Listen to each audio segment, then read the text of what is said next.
AI တွေကကြောက်ဖို့ကောင်းလားအားလုံးပဲမင်္ဂလာပါ Create လက်မှကြိုးလို့ပါ AI ရဲ့အရှိ Artificial Intelligence ဆိုတာလွယ်လွယ်ပြောရင်လူတွေလိုမျိုးပြုမှုနိုင်အောင်လူတွေကဖန်တီးထားတဲ့တူးတစ်ခုတဲ့ပိုတဲ့နည်းပညာပဲဒီဘက်ခေ Generative AI တွေက Brian ဖြစ်လာတဲ့အခါမှာလူတွေပို့ပြီးတော့တတိထားမိလာခဲ့ကြတယ် AI နေဆိုတာကအရင်ကတည်းကလည်းရှိနေပြီးသားကျွန်တော်တို့နဲ့ရင်းနှီးနေပြီးသား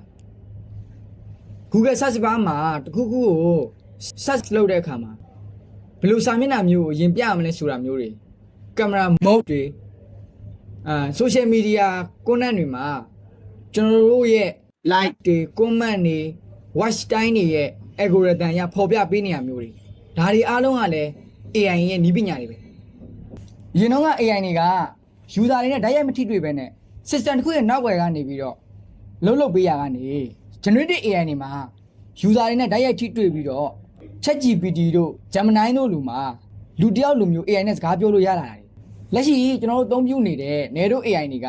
လူတွေကရည်ရွယ်ပြီးခိုင်းတဲ့အလုပ်တွေမှာကောင်းကောင်းမွန်မွန်လုပ်နိုင်လာကြတယ်ဆရာဝန်တွေသတိမထားမိတဲ့ယောဂလက္ခဏာတွေကိုကြိုတင်ခံမှန်းပေးနိုင်တာမျိုးတွေဥမာရွှေပုံတွေကဆရာဝန်တွေမြင်မိတဲ့အချက်လက်တွေကို AI ကပြပေးတာမျိုးဒါပေမဲ့ AI ကပြပေးတဲ့အချက်လက်တွေကိုဆရာဝန်တွေကပဲဆုံးဖြတ်ချက်ချရတာပါ Artificial General Intelligence AGI လို့ခေါ်တဲ့လူသားလိုမျိုးအလုပ်မျိုးမျိုးကိုစဉ်းစားပြီးလုပ်ပေးနိုင်မဲ့ AI ရုပ်ရှင်တွေက AI ပြီးလိမ့်နေလူတွေနဲ့တာလုံတယ်လို့သူတို့ကိုသူတို့ထင်ပြီးတော့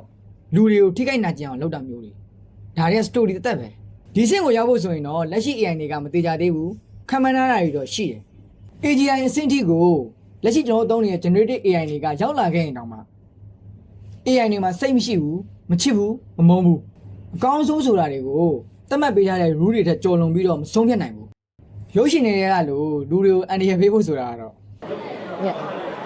အခုပြောတယ်ညက်ပါညက်မဖြစ်နိုင်ပါဘူးသို့တော့ AI ကြောင့်အလောက်ကင်ခွင့်လန်းတွေဆုံးရှုံးလာပြီးတော့လူသားတွေအတွက်လည်းအလောက်ကင်ခွင့်လန်းတွေရရှိလာကြပါတယ်ဆုံးရှုံးသွားတဲ့အလောက်ကင်တွေနေရာမှာ AI တွေစားထိုးဝင်လာကြပြီးတော့တစ်ဖက်မှာလည်းအဲ့လောက်သမားတွေအတွက် AI တွေကိုအသုံးပြုပြီးတော့အလောက်ကင်တစ်တွေမှာပုံမလွယ်ကူလျင်မြန်ချုံးမွေးတာလောက်ကင်နိုင်ကြပါတယ်အဲ့တော့ကျွန်တော်နေရာမှာအစားထိုးဝင်လာမဲ့ AI တွေကိုကြောက်နေမလား AI တွေကိုတုံးတက်အောင်လေ့လာပြီးတော့ကျွန်တော်ရဲ့အကျိုးစီးပွားကိုတက်ရှာမလားမင်းပြောတာ AI နဲ့ပုံထုတ်နေတိုင်းတင်နေသူတို့ကလည်းစမ်းသိတော့စမ်းသိပါပဲနောက်ဗီဒီယိုမှာထပ်တွေ့ကြမယ်ကျေးဇူးတင်ပါတယ်